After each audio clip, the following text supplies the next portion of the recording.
Did you know Madeleine L'Engle's fiction predicted scientific discoveries? A look at A Wrinkle in Time, ahead on Science Goes to the Movies.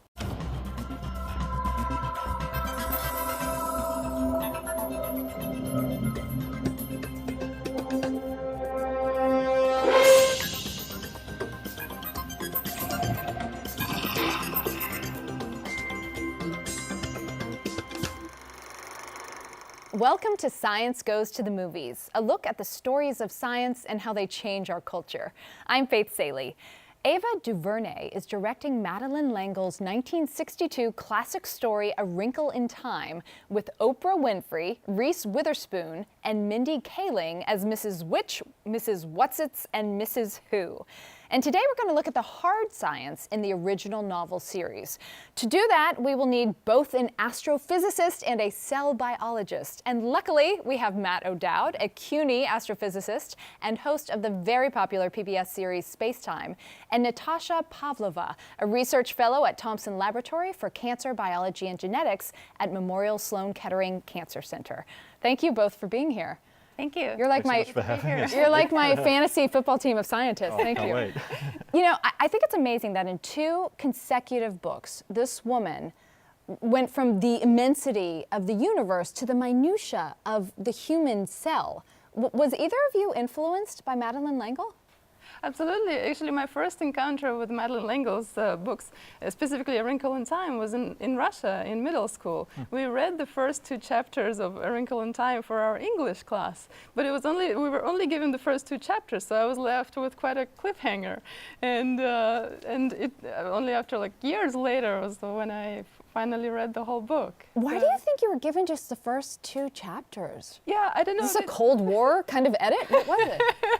Perhaps. I mean, some of the book is dealing, of course, with a little bit of a critique of a communist society, like the planet Camazotz, where everyone is supposed to be the same, and the society is permeated by fear of otherness or different, someone who's different, and yeah. So maybe it was part of that. And what about you, Matt? It was such Did a they long let time Australian ago. children read this book? They did.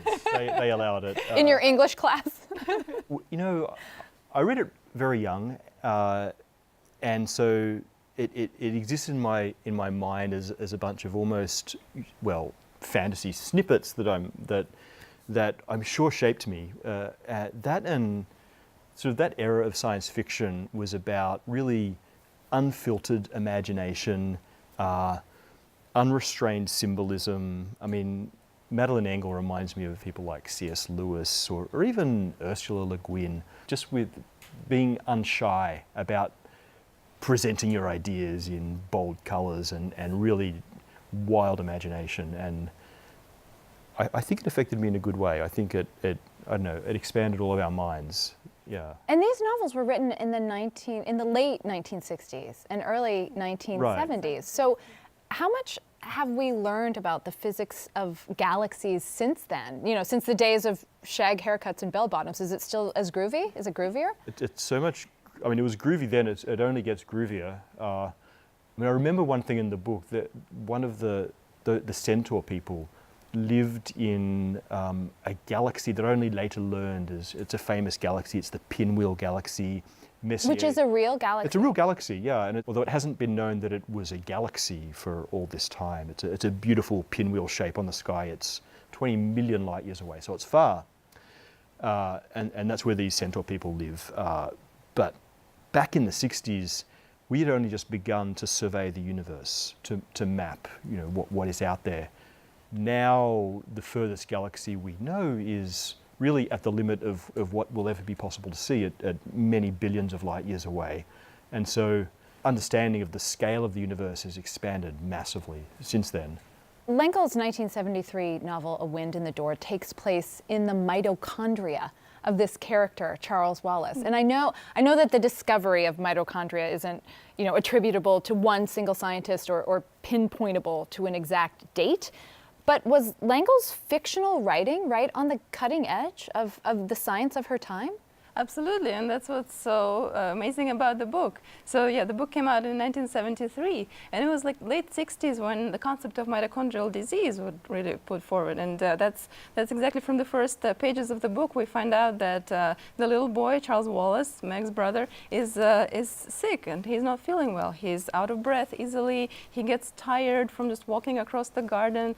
And his mother, a biologist, Mrs. Murray, she suspects that the mitochondria are not functioning well in Charles Wallace's cells. Amazing. And it's amazing. It is cutting amazing. edge research. And another very important concept in the mitochondrial field that also was put forth in the late 60s was the concept of the symbiosis, of the origin of mitochondria. The mitochondria didn't just form inside the cells, but they're actually remnants of ancient free-living bacteria that at some point they struck a partnership with bigger cells, and they kind of said, okay, we'll come and live inside you, and you'll protect us from the elements and give us nutrients, and instead we'll pay you in a sort of the energy. We'll give you back the energy that you could use for different processes. So that's what mitochondria do inside the cell. They participate in many, many different processes, but one that's very important is that they take nutrients that we ingest and the oxygen that we breathe, and they combine it and pass it through extremely complicated machinery and produce energy that cells can then use for other processes that are essential for our bodies, from moving our muscles and our hearts beating and our neurons firing. And was L'Engle echoing life. this? Echoing these I think, yeah. investigations in the late 60s? I think it's a very important concept in the book, is that little components need to work together in symbiosis in order to make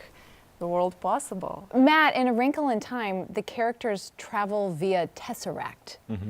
Per the story, characters use the Tesseract to get themselves into the fifth dimension, creating a shortcut to move across the whole universe of space. Okay, so Matt, to me, fifth dimension is, of course, a killer 1970s soul band. Right. What is it to you in the field of physics? Okay, so we have 3 dimensions of space and 1 dimension of time. So Einstein sort of told us integrating these two, so we have a 4-dimensional space-time. Adding 1 extra dimension, a 5th dimension of some sort, it potentially expands the realm of what's possible, of the way different parts of space can be connected. Mathematically, we can describe any number of dimensions. String theorists like to have 11 dimensions. It goes to 11. It goes all the way up to 11. Okay. Exactly. But mathematically, it's arbitrary. In terms of physics, there's no evidence that there is a 5th dimension, really. But this is so mind-bending for brains like mine. I mean, you guys can just talk about it. You could be like, I mean, when you're sitting playing poker with your physicist poker night, are you like, I think there's 7? I mean, how does anybody land on a number? Like, how many do you think there are? As a non-string theorist, I never do that at poker. Okay. We mostly bag string theorists when we're. I mean, it's just. We're going to have you back on the show to talk with a string theorist. So do you, Matt O'Dowd, think that there are 4 dimensions? As far as we know what dimensions are, yeah. But, I mean, so the book talks about folding space, and it talks about, wrinkles in time, okay? So the idea that you can take the dimensions as they are and change their shape. In order to do that with even 3 dimensions, you sort of have to add to it an imaginary dimension, in a way, which you might think about as a 5th dimension. We think about space as being this sort of flat, sort of lattice structure thing that you can move through, up, down, sideways, back, forwards. But Einstein's general relativity tells us that space can be curved. So it could, straight lines don't stay straight, straight lines come together. In order to do that, you kind of have to invoke a 5th dimension in which that space can be curved. That was sort of what Madeleine was getting at, I think, a little bit. You just said, as far as what we know dimensions are. Yeah. So, wait, like we're not all on the same page about what dimensions are? I don't think we really have any idea. what they are. What is space? What is time? This is what I That's- love about scientists, is how sanguine you look when you're like this. You're like, I don't think we have any idea what they are, and it doesn't haunt you. This is what you live for, Oh, no, it right? haunts- Is the unknown. It haunts, I would say, but it's a delightful question, and it may be one of the biggest ones. You know, what is it to have, you know, volume, and for one thing to be here, one thing to be there? What is it for 1 second to lead to the next second? Yeah, these are wonderful, but I don't think we know. I honestly think that we often talk around these ideas. The characters in A Wrinkle in Time travel by sliding between dimensions. And Natasha, you've studied biology, obviously. What would it do to a body to slide between, to slip between the third and second dimension? Yeah, this is actually an interesting thought experiment, because on one hand you could offer some easy answers to that. Like you'd say a sphere would become a circle in the two-dimensional world, and the cube would become a square, and they would just move about in this vast two-dimensional plane. But if we try to imagine how life would function and whether life would even exist in the second dimension, we would have to go deeper, all the way to molecular level. So imagine molecules that constitute life, all the chemical reactions, the molecules that participate in these reactions. Like if you remember the balls and sticks models, they are essentially three-dimensional, and you cannot just simply squash them in a two-dimensional space, because you'll break the laws of physics and chemistry and how atoms are bond with each other. So we cannot just make a DNA molecule flat, or a protein flat, or a sugar molecule flat. So we would have to reinvent and reimagine the laws of everything from electromagnetism to quantum physics. And would gravity exist in the two-dimensional world? Differently, yeah. Differently. But also the more dimensions you have, the more complexity is possible. A two-dimensional world is a very simple world, and life is about complexity. I mean, you need complexity to have chemistry, and chemistry to have life. And All right, so bottom line, no traveling by Tesseract, you guys? I don't know about that. I wouldn't go so far. Okay. There are thoughts. All right. There are ideas. So the idea that we have this three-dimensional space, but if you can have one extra dimension of space, then that's a dimension in which you can fold those three dimensions. And the classic idea is the analogy is, in 2 dimensions you have, say, a sheet, okay, where every point on that sheet is, some part of the entire two-dimensional universe. But if you have a third dimension, up and down, then there's a way to bring 2 completely separate points together. That's so romantic. So that, I know, it's beautiful. But without that, this is what I was sort of getting at, the idea that with an extra spatial dimension, even if it's imaginary, then you can bring the real dimensions, of points in the real 3 dimensions together. And these are real, I guess you would call them scientific ideas, things like wormholes or warp drives, All the things we see in movies. Exactly. But people have done the math, and it's with certain gigantic assumptions, some things are possible. This is what's so cool about art meeting science, because when we do imagine what we think might be fiction and fantasy, it can overlap with real scientific thought. Right. And so one of my favorite little pieces of what I think of as fan fiction was by a Mexican physicist named Miguel Alcubierre, who was a huge Star Trek fan and decided that it was possible to write down out of Einstein's equations of general relativity a metric that described the warp field. And he did so, and it should work with certain gigantic assumptions, Right. like I said. That's sort of art meeting science, or art inspiring science. So Matt, my art brain has kind of always assumed that the smaller numbered dimensions would be physically smaller. And does that make sense to a science brain? Or is there more real estate in a larger dimension?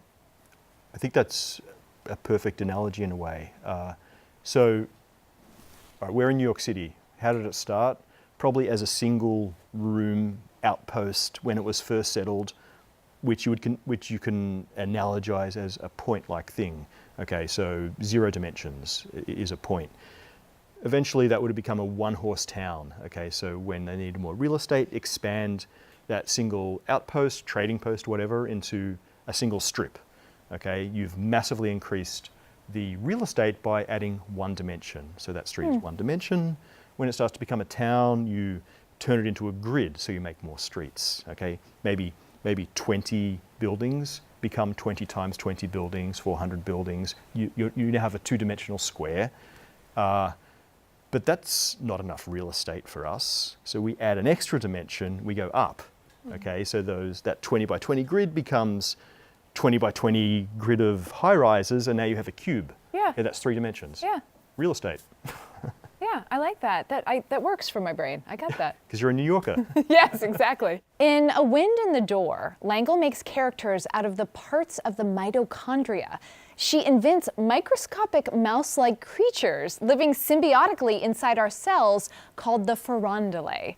Now, Natasha, the farandulae are fictional, of course, but there are some really important engines working in our mitochondria. Can you describe who they are and what they do? Exactly. Yeah, it's extremely fascinating because, mitochondria are indeed real, but Madeleine L'Engle invents kind of the further layer of complexity, and not only that farandulae are components of mitochondria, but they're actually sentient components. They have their own free will, and which is unfortunately not true, right? Unfortunately, it's not true. Yeah, there's no evidence of farandulae. So we have cells, and mitochondria is what inside a cell? There are structures inside the cell. There could be hundreds of them in a single cell, and sometimes they fuse and form larger networks, and sometimes they kind of sit separately. They're usually portrayed as either round or elongated, just like we see on the screen at the moment.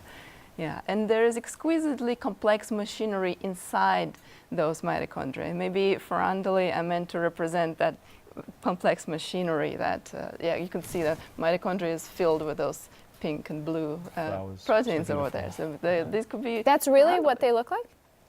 Yeah. They're full of different enzymes that produce different building blocks for the cell. Yeah, and also dismantle some of the nutrients to make... to produce energy from them. So are they, would you call them the engines of a cell, mitochondria? Yeah. It's like an energy station. Okay. I think I remember when I was a kid learning like mite, right? Like M-I-G-H-T. Mitochondria would be like the muscles of the cell. Yeah, and actually, since Matt brought up Star Trek references, I see a Star Trek reference, and I'll raise you a Star Wars reference. Thank you, please. I think I know where this is going. If you remember, I think it was only in the prequels, they talk about midichlorians, the midichlorian count in the blood of Anakin Skywalker, the Jedi.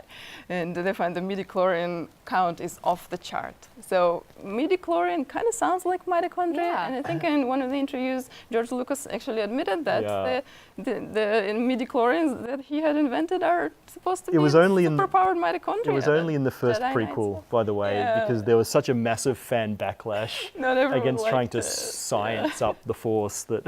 You guys are the most fabulous, best-looking geeks I've ever encountered in my life. This is like... You are too, Faith. Well, thank you. This is like, these are the moments I live for. Wait, so was the suggestion that Jedi, who are kind of like almost a superior kind of person, have extra mitochondrial power? Extra mitochondrial power, exactly. And what would that actually do if you had too many mitochondria? Would you just be peppy? Yeah, what would it mean?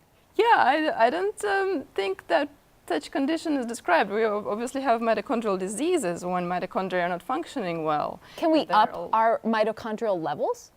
You could make them work better. Exercise makes them work better because they adapt to increased energy demand in our muscles. So juicing. I mean, juicing. You have to juice for everything, right? L'Engle was a Smith grad and a classmate of Betty Friedan. And in the whole of the universe, there were no characters like Meg Murray before Meg Murray. And L'Engle's Murray is an awkward, angry, smart girl. And Madeleine L'Engle lets her be that way. Natasha, how do you think seeing truly human, female, flawed, and inspiring characters, how do you think Or do you think that matters in the scientific community? I think it's so important, and it's been important in the 70s, and it's more important than ever right now. So yeah, we have a female character in the book who is, it's like we talked about dimensions before. She's not one-dimensional, she's not two-dimensional. She has all these sides to her. On one hand, she's so kind and she's so protective of her family. Yeah. She's fiercely protective of her little brother.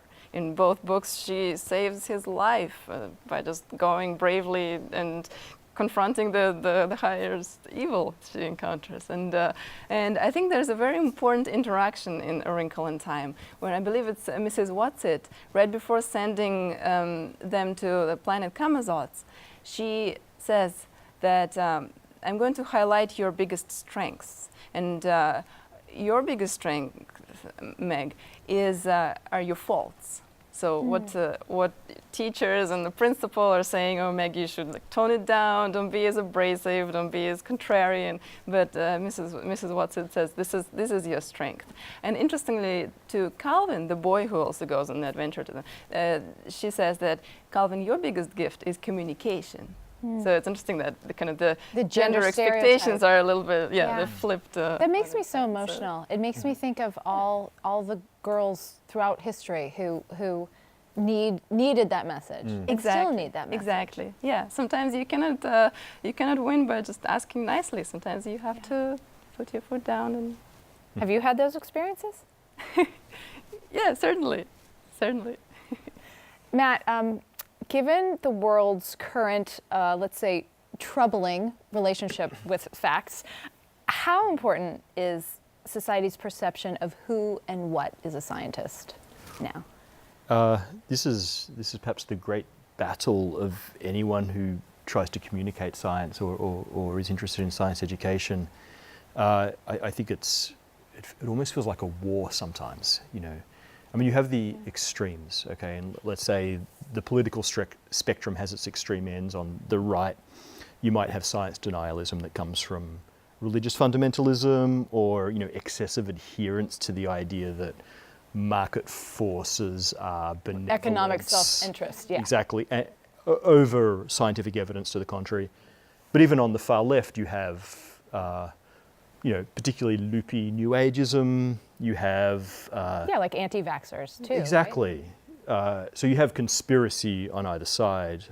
You also have this kind of slightly unhinged postmodernist idea that science is a patriarchal Western paradigm that can be discarded. But I feel like the middle is where you need to look, really. But even in the middle, it's there. On one side, I think most people trust scientists, and you know, even like science, or at least like what science brings.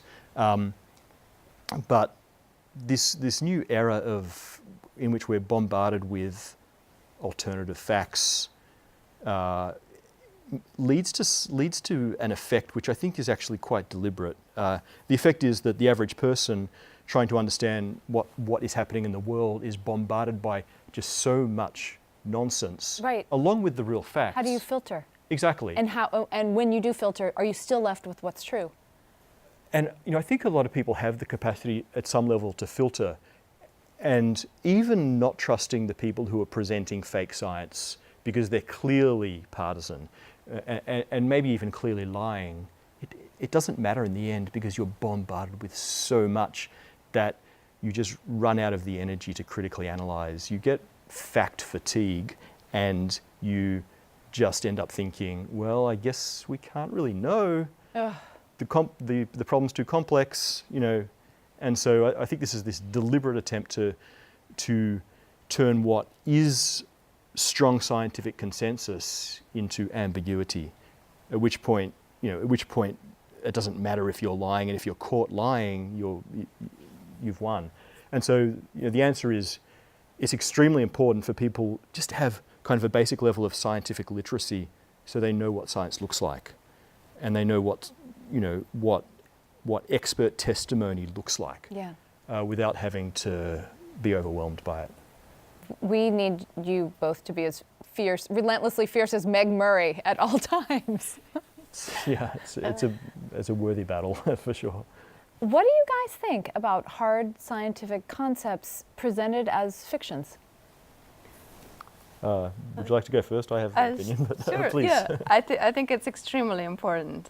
So first of all, like we've discussed already, the concepts that are presented in Madeleine L'Engle's book are very accurate for the time, and I'm sure they've inspired now generations of children to learn more about different dimensions, as well as learn more about the inner workings of the cells. And I'm sure many a child were disappointed that farandulae are not really inside our mitochondria. However, I think it's very important to introduce children to the concept of science, that it's not something that's just written in textbooks, something that you're supposed to memorize, then take a test, and then forget. But that science is something that's done by people, that's living and developing every day. And that's why I think it's so important that Meg and Charles Wallace's parents are scientists, both of them. And so I think it's important to remember the human component of science.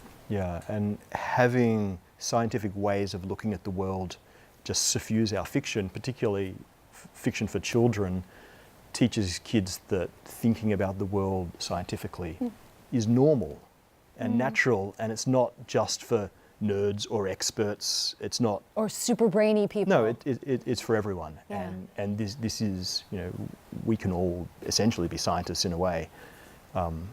Every kid's a scientist. Normalizing it, right? is, yeah, absolutely. I mean, kids are curious naturally. You have to kind of beat that out of them. Yeah.